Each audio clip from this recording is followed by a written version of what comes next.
Have you ever overheard someone gossiping about you in another language? My Russian grandmother raised me after my parents were killed in a car accident. While other kids had normal childhoods, mine was spent translating for my babushka, who refused to learn any English. By 16, I was fluent in Russian but resented every word. Then a girl named Natalia Petrova enrolled at our school. With her expensive outfits and flawless blonde hair, she became queen bee instantly. Her dad was rumored to be some oil big shot who bought her a Mercedes. I hid everything about my Russian background. American name, American wardrobe, American image. Natalia didn't pay attention to me until chemistry class when we were assigned as lab partners. As she sat down beside me, she muttered in Russian, "Just great.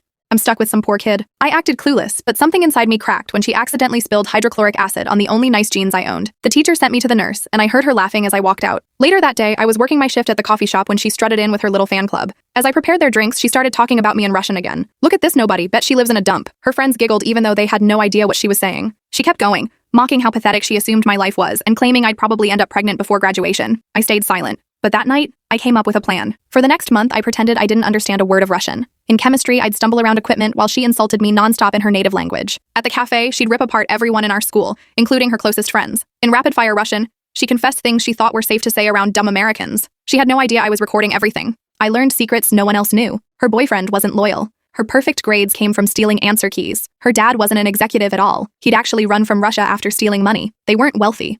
The Mercedes was leased. The designer clothes were fake.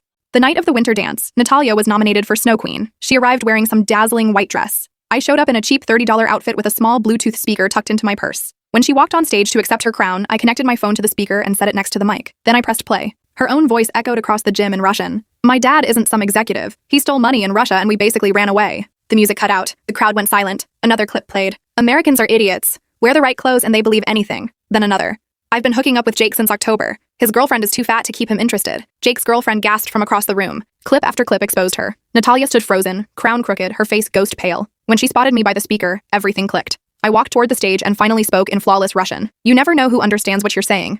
She bolted off stage in tears. Her friends scattered away from her like she was toxic. By Monday, her entire reputation had collapsed. The cheer squad ignored her. Her boyfriend dumped her in front of everyone. Even teachers treated her differently. 2 weeks later, she stopped coming to school. People whispered that her family left during the night. The next week, 2 men in suits showed up asking questions about the Petrov family. They weren't police. Their accents were Russian. Sometimes I wonder if I pushed things too far. My grandmother used to warn me, "Your tongue can be your downfall." Natalia learned that lesson the hard way.